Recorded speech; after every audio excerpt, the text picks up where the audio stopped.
Salut à tous, j'espère que vous allez bien. Tout d'abord, on est le 8 juillet ce matin. Il est 9h au Québec, bien sûr. Donc moi, mon nom c'est Arnaud Dubois. Je suis une victime de Iteb Zaybet. J'ai été escroqué en octobre 2015 alors que l'escroc venait au Québec pour faire un show à Montréal. Bref, je suis très satisfait de savoir que l'escroc est derrière les barreaux maintenant depuis 4 jours maintenant.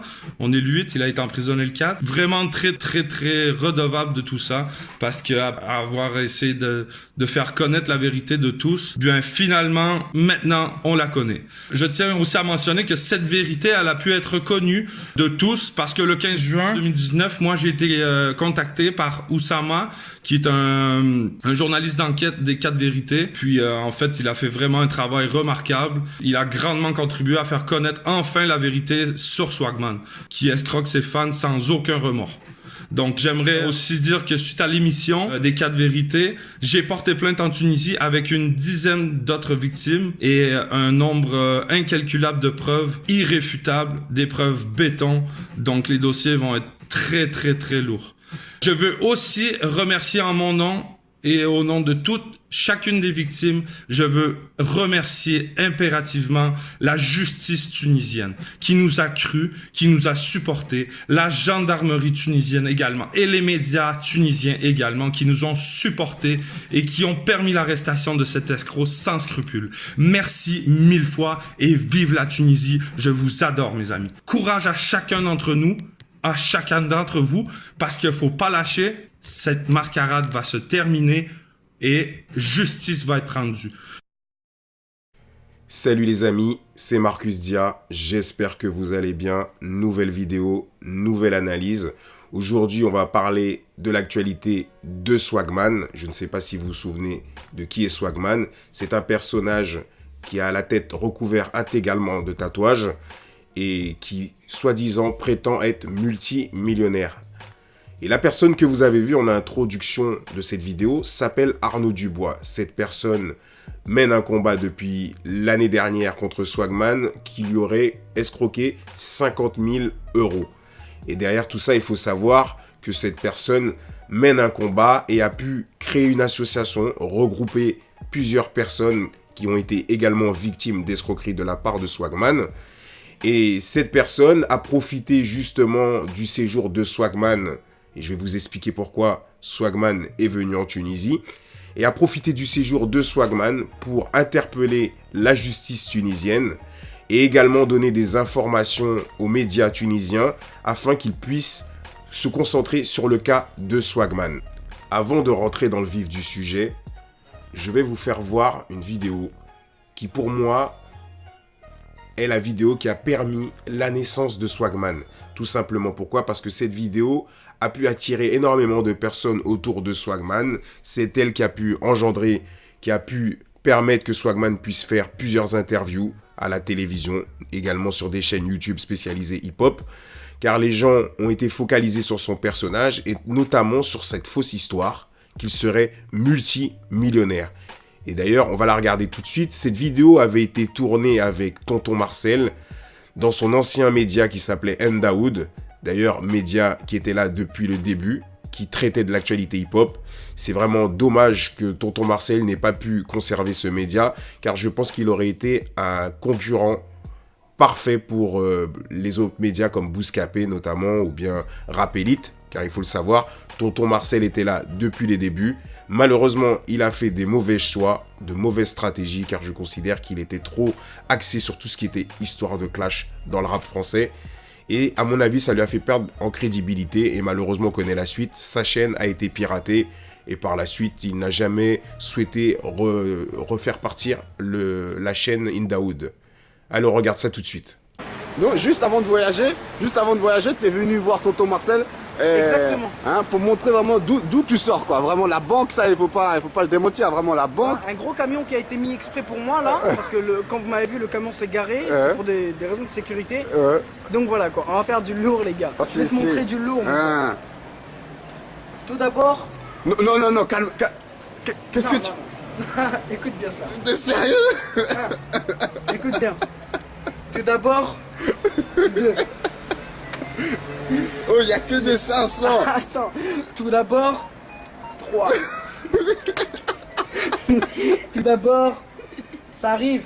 4, baby. Oh là là là là là là là là là là là. Écoute, là, je t'en sors d'un filet, là, d'un coup, voilà. Attends, il y en a toujours. Je crois qu'ils ont oublié. Non, ils ont rien oublié. Donc, mon pote, toi, tu diras que c'est du faux. Hein, on est là, toute ta vie, tu diras que c'est du faux. Tu vois ce que je veux dire? Tu diras toute ta vie que c'est du faux. Eh ben, on est là, mon pote. Et je vais te dire, tu sais combien il y a, Tu sais combien il y a, là? Combien il y a là? Là, je vais te dire un truc. Il y a 1,5 million d'euros, là. Au final, on ne saura jamais si ces billets de 500 étaient des vrais billets et si réellement il y avait 1,5 million d'euros dans ce sac. En tout cas, une chose est sûre, c'est que la com a très bien fonctionné puisque ça a donné énormément de crédibilité à Swagman. Maintenant, on va s'intéresser au dernier post de Instagram de Swagman parce que là, on va rentrer dans le vif du sujet. Donc, ce dernier post a été mis quelques heures avant que Swagman passe devant le pôle judiciaire financier tunisien, qui par la suite va justement ordonner un mandat de dépôt pour suspicion de blanchissement d'argent et d'escroquerie à son encontre. Et on va lire son post, et vous allez voir qu'à travers ce post, il se fait passer pour une victime. Un court résumé de la situation, Swagman nous explique qu'il est en pleine dépression, qu'il est enfermé dans une prison à ciel ouvert depuis 4 mois en Tunisie, puisqu'il n'a pas le droit de quitter le territoire. Il nous explique qu'il est venu transférer de l'argent, c'est-à-dire 6 millions d'euros, ça c'est encore à prouver. Et il nous explique qu'en fait, qu'on l'accuse de blanchiment d'argent. Mais en vérité, il est loin d'être une victime, puisque Swagman a énormément d'accusations d'escroquerie sur le dos, énormément de plaintes de plusieurs personnes qui n'ont jamais eu de gain de cause, comme je vous l'ai déjà expliqué. Tout simplement parce que Swagman se présente comme Ryan Sanchez. Et vous allez comprendre quelque chose par la suite. C'est grâce à ce faux nom, cette fausse identité, ce faux personnage, qu'il a pu escroquer énormément de personnes et que les personnes n'ont jamais pu l'identifier. Il a fallu que ces personnes, notamment Arnaud Dubois, suivent son actualité pour pouvoir l'interpeller et saisir la justice tunisienne. Mais là, on va regarder quelques passages de plusieurs personnes qui justement montrent que Swagman leur doit de l'argent parce qu'ils ont enregistré les conversations et vous allez voir que ce sont plusieurs personnes à qui il a pris en moyenne 50 000 euros, voire 30 000 euros, mais on additionne toutes ces sommes, apparemment Swagman doit plus d'1 million d'euros à toutes ces personnes. Donc je vous fais écouter ces passages et vous allez voir. Faire ce que tu veux, tu vois, c'est pas ça frère, c'est que toi tu crois que genre tu crois trop en fait, genre que en fait toi tu crois que si je te fais galérer c'est parce qu'en fait j'aime faire galérer les gens. Tout le monde a des problèmes frère, toi t'as des problèmes de pauvres, moi j'ai des problèmes de riches, t'as capté ou pas? Ouais. Tout le monde a des gros problèmes, tu vois ce que je veux dire ou pas? Moi j'ai des problèmes de ouf, tu sais même pas quel problème j'ai, tu vois ce que je veux dire ou pas? Vas-y, t'inquiète. Là, regarde, la priorité, frère, c'est de te régler. T'as capté ou pas? La priorité, là, c'est de te régler, là, de te donner ton argent, parce que je te dois de l'argent. Je te dois 50 000 boules. Là, je te dois... En tout, je me rappelle, tu m'avais donné en tout 30 000 € plus 20 000 dollars. C'est ça? Ça fait combien? Bon, ça fait un petit peu moins, mais on va dire 50 000. Mais on s'en fout, écoute. Ça fait 50 000. Ok? Ça fait 50 000. Donc, là, je te dois 48 000, on est bien clair. Ok, je t'explique. Là, t'as vu cet argent-là que je vais t'envoyer, là? Tu m'entends ou pas? Avec cet argent que je vais t'envoyer, frérot, fais pas le con, genre, c'est ton argent, bien sûr. Mais genre, fais pas le con genre, acheter des conneries ou quoi. Fais ce que t'as à faire avec. Mon but, c'est pas que tu payes, après tu te casses, c'est pas ça, mec. Mon but, c'est que tu payes et que tu restes avec moi, mon gars. Et que tu comprennes comment j'ai fait pour réussir. Parce que, mon gars, j'ai rien de plus que toi. À part des millions, j'ai rien de plus que toi. On peut voir à travers toutes ces vidéos que Swagman met en confiance ses fans, ses abonnés. La crédibilité, c'est que Swagman est multimillionnaire, qu'il mène une vie de riche à travers ses clips, à travers des vidéos qu'il peut poster sur Snapchat, sur Instagram. Et là, je vous montre sa dernière arnaque qu'il avait mis en pratique. C'était de vendre un soi-disant logiciel un logiciel qui appartenait à un New-Yorkais qui s'appelait Michael Thorne. Et là, vous pouvez voir que là, il s'adresse à un abonné suisse, un fan suisse. Et regardez le message. Monsieur Swagman, je m'excuse de vous déranger et je ne veux pas abuser de votre temps. Je voudrais acheter le logiciel James Thorne. Donc c'est James Thorne, c'est pas Michael Thorne, pardon. J'ai l'argent pour l'acheter. Je ne suis pas riche. J'essaye de me débrouiller. Je veux juste vous demander votre confirmation. Si je ne cours aucun risque et que c'est sûr, merci pour votre sincérité. Je vous souhaite tout le bonheur. Et il y a écrit quoi? Hey, my bro, yep, le logiciel est genouné et il est trop. Donc, prise de confiance, toutes ces personnes vont acheter ce logiciel. Tout va être dirigé, soi-disant, vers ce James Thorne, qui, soi-disant, habite à New York. Et au final, lui, il s'appelle Ryan Sanchez. De son côté, zéro trace. Quand on porte plainte, on n'aboutit à rien. Et au final, on se fait enfler de $50,000. Voilà, le plan est bien élaboré. L'arnaque est indécelable et au final, on court après Swagman et on n'arrive pas à le retrouver. Donc maintenant, je vais vous montrer une simple vidéo qui résume tout le personnage de Swagman et vous allez voir la supercherie. Swagman prétend être Ryan Sanchez depuis des années. Regardez bien. Dans cette interview pour Appelite, qui date du 6 octobre 2014, on peut voir tout en bas, dans ce premier épisode de notre web-série, Ryan Sanchez, a.k.a. Swagman, nous explique depuis quand il est devenu millionnaire. Il faut savoir que Swagman se faisait passer pour un Brésilien métissé juif, tunisien. Donc au final, tout le personnage avait été créé. Son plan devait être certainement établi depuis le début. Il savait très bien ce qu'il était en train de faire. Aujourd'hui, pour moi, je dirais que Swagman est un sorte de Rocancourt, ou ceux qui se souviennent du film avec Leonardo DiCaprio, Attrape-moi si tu peux, a cette capacité est un faussaire, créer une personnalité afin de détourner le plus d'argent possible. Un exemple tout simple, encore une stratégie de la part de Swagman, c'était de poster sa carte d'identité sur les réseaux sociaux avec son nom, Sanchez, et son prénom, Ryan. Bien sûr, la réalité est tout autre, car c'est une fausse identité. Et vous vous souvenez, là, je viens de vous parler d'une interview qu'il a faite pour Appelite, où il se présente comme Ryan Sanchez. Depuis déjà 2014, on peut le voir qu'il avait déjà créé réellement ce personnage. Et je vais vous montrer quelques passages de cette interview, et en même temps, je vais faire une sorte d'analyse, et je vais démonter tous ces dires avec des preuves officielles, c'est-à-dire des preuves qui viennent de son père et d'un média tunisien qui s'appelle Les 4 Vérités, qui ont fait une enquête sur lui et qui ont demandé justement le témoignage de Arnaud Dubois que vous avez vu en introduction de la vidéo, qui justement est une des victimes de Swagman. Et vous allez voir qu'en fait, le personnage avait très bien ficelé tout son plan. Allez, on regarde ça. Toi, de l'autre côté, t'entretiens bien ce mythe, c'est-à-dire que tu donnes très peu d'infos, quand on te pose des questions, t'es un peu dans l'esquive, etc. Donc c'est aussi pour ça que les gens, ils inventent. Donc ça te permet de buzzer aussi, toi aussi, de l'autre côté. Comme les gens ils se posent 1001 questions et t'apportes pas les réponses, ce flou-là te sert d'une certaine façon. Me sert oui et non. J'ai pas besoin qu'ils me servent, c'est-à-dire qu'au jour d'aujourd'hui, les gens ils utilisent ces ragots pour faire leur propre buzz. Écoute, ajoute-moi si tu veux savoir comment Swagman gagne son argent.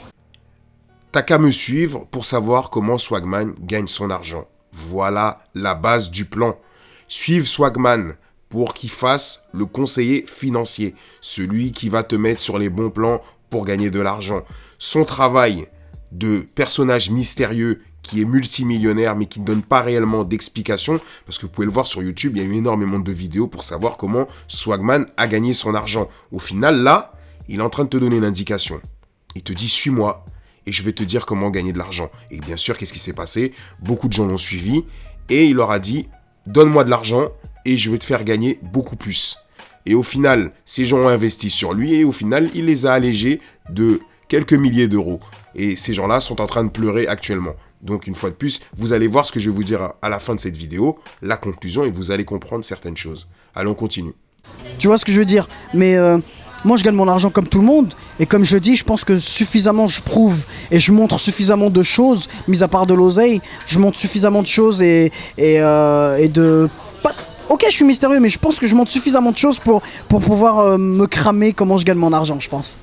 Parce que en tout cas, si t'es super intelligent, tu laisses des indices, des grosses traces monstrueuses, des traces de pneus, bro. Les grosses traces sont tout simplement les personnes qui courent après lui. qui justement sont en train de se rendre compte qu'ils se sont fait arnaquer et qui cherchent à retrouver leur oseille. Voilà les grosses traces de pneus. Allez, on continue. D'accord, et on dit aussi qu'au rayon des rumeurs que tu aurais été SDF. Enfin, tu l'as dit toi, il me semble que. Oui, j'étais SDF, mais qui n'a pas été SDF? Que t'as vécu dans la rue. Quelle personne n'a pas été SDF, frérot? Frérot, même si t'as une famille, avec tout le respect que je te dois, je te connais pas. Enfin, je te connais, mais je connais pas ta life. Peut-être que tu as eu des parents, peut-être que tes parents, les pauvres, ils travaillaient dur, maman femme de ménage, papa enlevait la merde dans les rues, dans les beaux quartiers de Paris, et que le soir on pouvait pas s'occuper de toi, donc t'as été livré à toi-même dans l'idée. Moi j'ai été livré à moi-même, sauf que ni père ni mère, tu comprends? Alone in the street. Swagman est en train de nous expliquer dans cette interview qu'il n'a ni père ni mère, qu'il est orphelin. Stratégie, encore une fois, pour qu'on ne puisse pas le retracer. Tous ces tatouages, dites-vous bien une chose, ne sont pas hasardeux. Le but de ce personnage et ses lunettes de soleil qu'il a constamment sur ses yeux est de ne pas être identifié. Il faut le comprendre. Cet homme avait dès le départ préparé son plan et croyez-moi que derrière autant de tatouages et derrière cette casquette et derrière ces lunettes, c'est un personnage qui se dissimule. Et vous allez voir qu'en fait, Swagman n'est pas celui qui prétend. Regardez tout de suite. Voici une preuve que Swagman ne s'appelle pas Ryan Sanchez. C'est tout simplement une capture d'écran d'une émission qui s'appelle Les 4 vérités qui passait sur une chaîne tunisienne. Et là, on connaît la vraie identité de Swagman. Il s'appelle Zeybet Iteb. Swagman est un Tunisien à 100%. Il n'est pas un métis brésilien tunisien. C'est une invention de sa part. Et vous allez voir dans cette vidéo que je vais vous mettre un court passage où le père qui s'appelle Mohamed Zeybet montre l'extrait de naissance de son fils. Regardez.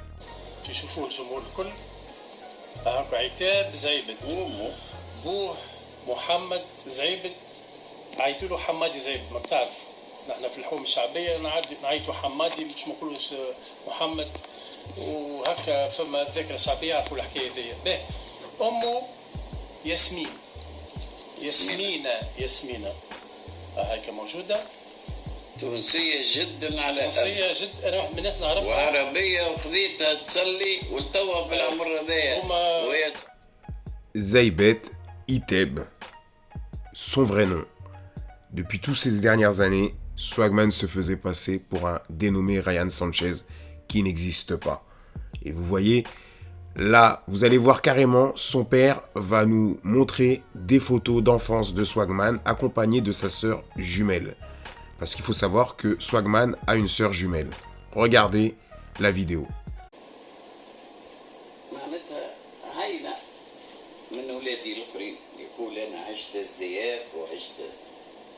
باش نوريك واحدة من البنات نتاعي كيفاش عاشوا تصور أقوى دليل هذوما ولاد بنتي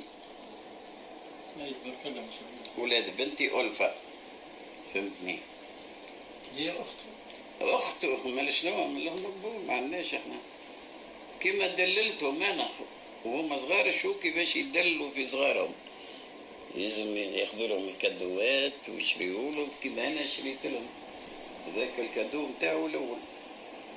Vous l'aurez compris, Swagman n'a jamais été un orphelin. Swagman est un Niçois. Il a grandi à Nice. Ici sur cette photo, vous le voyez que sa sœur jumelle, Nawel Zeybet. Swagman a décidé de tourner le dos à sa famille, mais au final, il a souhaité mener une grande vie. Il rêvait de devenir multimillionnaire. Et derrière tout ça, il faut savoir que ce qui a pu l'influencer, encore une fois de plus, c'est toutes ces histoires de télé-réalité, toutes ces émissions qui incitent les gens à vouloir devenir de superstars. Et quand on analyse sa façon de faire, on se rend compte que ce jeune homme, parce que maintenant c'est plus un jeune homme en fait, car il a 33 ans, mais quand il a démarré son plan et qu'il l'a mis en exécution, il était très jeune, je crois qu'il avait à peine 19-20 ans. Il rêvait de devenir multimillionnaire. Et au final, voilà où ça le mène, vers la case prison. Comme là, vous avez pu le constater, Swagman, qui est soi-disant orphelin, hein, je le reprécise, dit qu'il était orphelin. Bizarrement, il est déjà tatoué et il est en photo avec sa sœur, Nawel. Et là, je vous mets une vidéo de son père qui est en train d'expliquer à une télé tunisienne, il est en pleine interview, il explique que son fils, il n'en pardonnera jamais à son fils ce que son fils a fait, et que notamment le fait que son fils dise qu'il n'a ni père, ni frère, ni sœur, et qu'il est orphelin. Mais ce qui est assez étrange, et vous allez le voir par la suite, c'est que moi j'ai réussi à trouver une photo de son père avec lui, au moment où il était déjà tatoué. Donc, c'est assez étrange, j'ai même l'impression que le père était au courant de ce que son fils faisait. Regardons cette vidéo, je l'ai traduite pour vous, et regardez. Ils ont montré sa carte d'identité française dans l'émission Les 4 vérités. Il leur a répondu que ce n'était pas la sienne. Ils lui ont montré ses frères et sœurs, il les a reniés. Ils m'ont montré moi-même, où on était photographiés ensemble. Il a dit que c'était un vieillard inconnu. L'ingratitude pure. Je jure, Iteb est le fils de Hamed Zeybet. Cet homme est maintenant stupéfait. Il n'en peut plus. Il renie sa mère et affirme qu'elle est juive et que son père est brésilien. Et après, il dit aimer la Tunisie. Mais comment tu aimes la Tunisie? Tu renies tes parents et dis aimer la Tunisie. Moi, je vous assure que son histoire ne va pas s'arrêter ici. Il va finir en prison. Et la prison ne sont pas seulement des murs. La prison sont des gens. Et je ne peux que vous dire que je vous jure devant Allah, toi je t'ai banni de ma miséricorde, de la miséricorde d'Allah et celle du prophète. Moi, ta mère, tes frères et tes sœurs, je jure que si tu renais, après ce que tu as dit à notre sujet,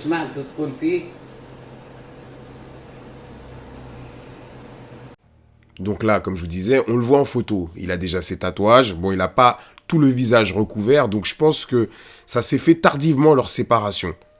Ensuite, ce qui est assez étrange, c'est qu'on voit que le père aussi est en photo avec la compagne de Swagman. Regardez. Ici, donc, on le voit avec la compagne de Swagman qui s'appelle Rebular Lolita. Et cette femme partage la vie de Swagman depuis plusieurs années à Miami. Et là, on le voit, il est à l'aéroport avec elle. Au final, selon moi, il y a deux hypothèses. Ou vraiment le père ne connaissait pas les agissements de son fils, mais une chose est sûre, c'est qu'ils se sont séparés tardivement, puisqu'on peut voir en photo que le père est avec son fils, alors que le fils a déjà ses tatouages. On voit également que le père est en photo à l'aéroport avec la femme de son fils, du moins la femme qui partage depuis plusieurs années la vie de son fils à Miami. Et au final, on peut se dire tout simplement que peut-être que le père essaye de se dédouaner afin de ne pas être impliqué dans cette affaire, en faisant croire qu'il ne connaissait pas les agissements de son fils. Et on peut dire également que le fils dit ne pas connaître cet homme, tout simplement pour protéger son père. Au final, on ne connaîtra jamais le fin fond mot de l'histoire. Mais une chose est sûre, quand on a dévoilé l'identité de Swagman et qui s'appelait Zeybet Iteb, durant mes recherches, j'ai pu voir notamment sur un site qui s'appelle Blogshopper, où on peut trouver des référencements et des ventes de logements à Miami, qu'ils avaient vendu un logement à 140 000 $. Regardez, je vous le montre tout de suite sur le site. Nous sommes sur Blogshopper et je fais mes recherches et regardez, je tombe sur Rebular Lolita et Zeybet Iteb. Ils vendent un logement à 140 000 $ à Miami. Et je m'arrête là-dessus. La conclusion de cette vidéo, c'est tout simplement, méfiez-vous des personnes, des youtubeurs, des stars qui vous proposent un business en or, qui vous proposent de vous enrichir, qui vous proposent de vous faire gagner des millions, qui vous proposent de devenir millionnaire. Écoutez, le jour où vous m'entendez sur cette chaîne YouTube pour proposer un projet afin qu'on puisse gagner des millions, fuyez-moi le plus vite possible. C'est clair et net. Et observez-le bien. Ils vont utiliser la richesse, la religion pour arriver à leur fin. Méfiez-vous. Sachez une chose, je connais énormément de choses autour de ce qui se passe sur YouTube. Je fais mes enquêtes quand je vous parle de certains sujets, quand je me permets de dénoncer des personnes, quand je me permets de faire des critiques sur certaines personnes, je les fais avec des preuves à l'appui. Sachez-le. Et bientôt, vous verrez d'autres vidéos de ma part où je vais vous démontrer que certains youtubeurs sont en train d'essayer d'escroquer des gens. Sur ce les amis, je vous dis à très bientôt pour une prochaine analyse. Grosse force à vous tous. Peace. Et surtout, n'oubliez pas de liker afin de donner de la visibilité à ma vidéo. Et n'oubliez pas de vous abonner si ce n'est pas déjà fait.